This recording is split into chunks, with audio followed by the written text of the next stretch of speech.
is James Fields. I am a senior director of youth councils here at Mikva Challenge, and I'm also a Mikva alum. Mikva Challenge mission is to make sure that the young people that we are serving are active participants, that are engaged, that are informed, to be able to promote a just and equitable society. We want them to be able to have a seat at the table, and we want them to be able to influence public policy on a local and national level. So in practice, we have two chapter sites, one both in Chicago, which is our founding chapter site, and then one both in DC. And they're the only two sites that have what we call citywide youth councils, where young people are working in an out-of-school time program. They'll come together around once a week. They'll tackle issues around education, safety, and justice. So we have two citywide youth councils, one focused on education, and then one is focused on safety and justice in both of our chapter sites in both DC and Illinois. I work in our Illinois site in Chicago, where I have an honor of working with the Student Advisory Council that is in partnership with Mikva Challenge and CPS. So we work directly with district leaders and the CEO of CPS for young people to be able to influence, those policies and their implementation. For example, that's looking at CPS's 5-year strategic plan, and young people are able to share just how they feel about that strategic plan and promote what it looks like for them to have a safe and thriving experience within the educational system and with CPS. So that's really cool. And then we have our Safety and Justice Council that works directly with Cook County Board President in an after-school setting where these young people get to be able to, present policy recommendations around juvenile justice and safety for young people throughout all of Cook County. They come together in an after school time program setting, like on a Thursday night, where we're there for about 3 hours. What's really important is to always make sure how young people are feeling before they enter into space. So we have a check-in station, right? As soon as they get off the elevators, we're in the hallway playing music, feelings wheel check-ins, pick 2 words on how you're feeling to make sure that they have an opportunity to enter in that space, but they also practice their social and emotional awareness and learning. So that's really, really cool. Then they'll sign in. We'll all come together, right? We'll do another like vibe check to make sure that everybody has a space to be able to enter their voice into a space before we move forward. That's really essential. Like we do not move forward without young people all entering their voice in the space. We also practice and honor everything that we do with our young people in circle because it's free of power dynamic and we have a talking piece and you pass it from one heart to one heartbeat to the next heartbeat. Those are some of the essential things that we do to really cultivate and create that emotional space of belonging for our young people, and we've seen it happen and we've seen it work with our young people, definitely giving us reflection on how they're experiencing our program. So when we go through our program, it's also really important that we incorporate them in every single thing that our facilitators do. So our young people debrief with us. So they talk about what went well in session, what they want to be able to see differently, and how is their experience in session. So at every single point of engagement, we're trying to hear how they feel, what their experience is, and what we need to do to shift within our program. So we think about high arts ladder, right? And we want to be at the very top with young people being able to take the lead within programming. So every single session, also young people has for leadership roles, which you have to sign up to say you're leading us through the check-in. You're taking us through the community beliefs today. So that's just like a high level overview of like what we do within program and what our rituals and routines are. And we ground our practices in, positive youth development, and our MICFA issues to action curriculum is where we do a lot of our skill building and capacity building for our young people. And not only am I a living witness, but the alumni that we have and the young people that we get feedback from, say that they feel like they have a space that they belong and they feel heard, seen, valued, uplifted, and respected. What use voice means to me specifically is being able to know that every single young person has a lived experience that needs to be valued, uplifted, and respected and implemented. So it's not just hearing young people out and nodding your head and saying, wait, great idea, great solutions, go for it. But it's actually, making sure that when you're honoring youth voice, we have to honor these youth and adult partnerships, right? And look at it as a partnership and look at them as partners and equal contributors in the process of whatever we're navigating through. Which means if a young person speaks in first draft, honor their thoughts in first draft, right? As they develop their thoughts, right? And give them true space, right? As a partner to, uplift their ideas, uplift their solutions, and really be a sounding board for who they are. If it's them who is the generation that we want to be able to see as change makers, their time is not 10 years from now or 5 years from now. Their time is always now. So being able to respect, uplift, value, and implement their ideas and solutions, right? And have it be authentic and intentional. Know what you want to do with young people when you want to do it.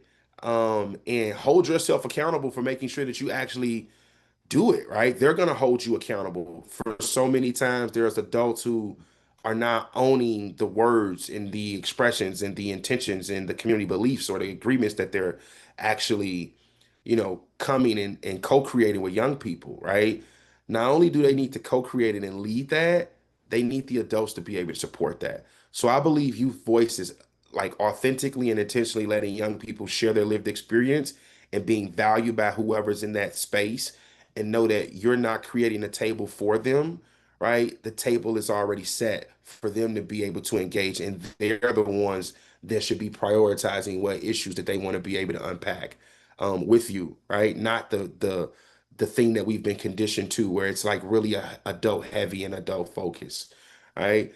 And what we believe here at Mikva is that you give young people, right, like all of the things that they need, right, so that they could be active, informed, and engaged, which means they need to be able to research, which means they need to be able to know what their why is and what their lived experience is and how valuable that is for adults to be able to hear. They need to be able to be affirmed with the things that they carry and they navigate through and they survive through, right? Because they want to be able to create a democracy that reflects them. And our goal is to make sure that they have a seat at the table, right? That's set by them to do so. So we ask our adult partners and we ask our stakeholders to make sure that you are willing to be able to be co-creators within this experience for our young people. We give them the space to be able to do soapbox, right? Soapbox Nation is one of the most beautiful things that I've ever witnessed within any space of doing youth work because young people get to talk about an issue that directly impacts them, that they care about, that they do research about, that they have data around, that they have a lived experience around, and that they also have a call to action, right? And that call to action is to make sure that adult partners and collaborators and stakeholders know what is pressing for them, know what is important for them. So at Mikva, we believe in giving our young people actually a platform, right? Providing them a platform to share about their soapbox speeches or providing them a space to be able to implement policy recommendations. We've had a National Youth Summit twice. Where we bring all of these amazing young people from all 50 different states to come together in DC and we take them to the Hill. So we don't talk about youth voice, we actually implement youth voice. So these young people all came together to think about issues that directly impact them. And then they go advocate for them, right? With those people who are in power. So, we believe that young people need to be directly involved and engaged within the process of implementation of how our government operates. And our hopes is that one day, right, one of our young people actually have a seat at the table where they create more opportunity for young people who look like them in their communities and represent them well with the decision making that'll happen, whether on a local or national level, when we think about our democracy. The top three youth voice best practices.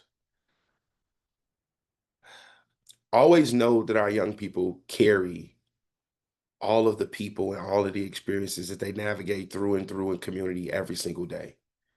And that should be affirmed and celebrated as a win, right? Not as a deficit, right? Not as something that is signifying that something's wrong with them or wrong with their community. They have challenges. We all have challenges. and we all have to be able to figure out how do we develop solutions for those challenges. So affirming them in their authentic truths and knowing that that's the first start of establishing trust, right? Also like having community agreements and beliefs that's grounded in how you're going to um, be in community with each other, right? How you're going to navigate with each other, because all have different ideas and we all have different strategies and we all have different thought processes. But we all sometimes have the same goal, which is to be able to bring about change, which is to make sure that the people who are most marginalized have their voice heard and uplifted and respected and valued. So making sure that you have the community belief so that the group can be cohesive and understand what the collective expectation is, and then it goes back to trust, right?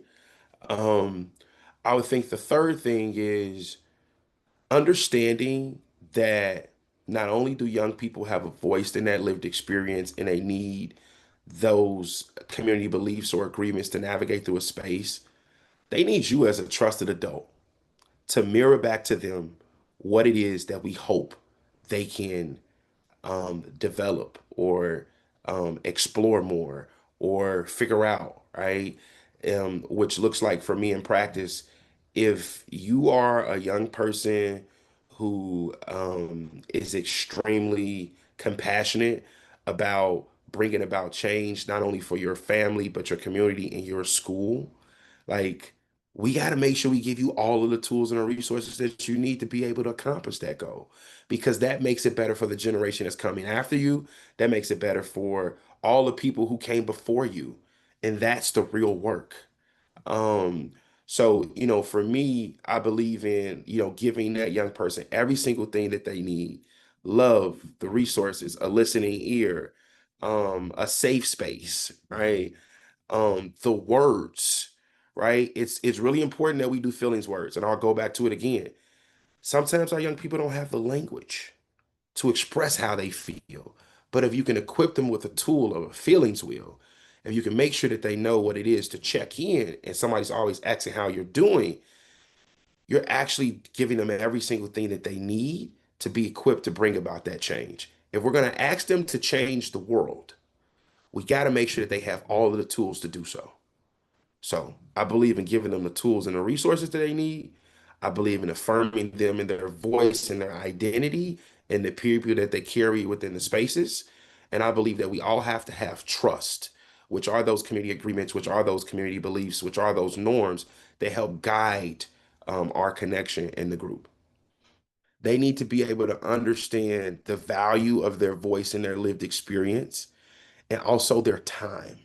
And we all know that time is one of the most precious currencies. They're giving us their time, their expertise, their lived experience, and they're working hard. So it's okay if we give them a stipend and say, hey, we appreciate and acknowledge the work that you have done. And even though this may not be a lot, we hope that this is just an appreciation for what we see you contribute. Pay them, right? I understand there's club concepts. I understand that there are different things, right? And it may not be a budget, but a gift card would be awesome. I would say that outside of that, feed them. There's so many young people who do not have their basic needs met, but we're asking them to come and do some heavy work. I love Mikva. We give them one meal, hot meal a day, every single time they're with us. We pay them stipends, right? We make sure they have snacks. It helps the actual environment, right? It helps them who may didn't have a meal last night, who may be struggling. It makes the world of a difference of them actually having some hope to hold on to move forward. So pay them for their lived experience and feed them if you're going to have them for 2 hours or more. I mean, like those are the non-negotiables for me. We touched upon youth voice. We touched upon what needs to happen for them. We got to touch upon adults. They can't do it alone. And as adults, we have to hold the mirror up to ourselves to really say, what am I doing to steward authentic and intentional leadership within the young people that I am servicing? Who am I as a leader? Would be my question to adults, right? We ask young people who they are as leaders and who influence them. We got to ask ourselves that same question as adults, right? So that we can mirror that back. One, what we may have needed when we were younger. Two, what we've healed and we've evolved to in our adulthood. Or three, because it's just the right thing to do, right? So I believe that John Lewis always says like this quote of like, get in good trouble. Our young people are getting in good trouble because they're the ones that's actually doing the heavy lifting and the work. We need our adults to also make sure that they are lockstep and hand to hand with our young people of getting in good trouble.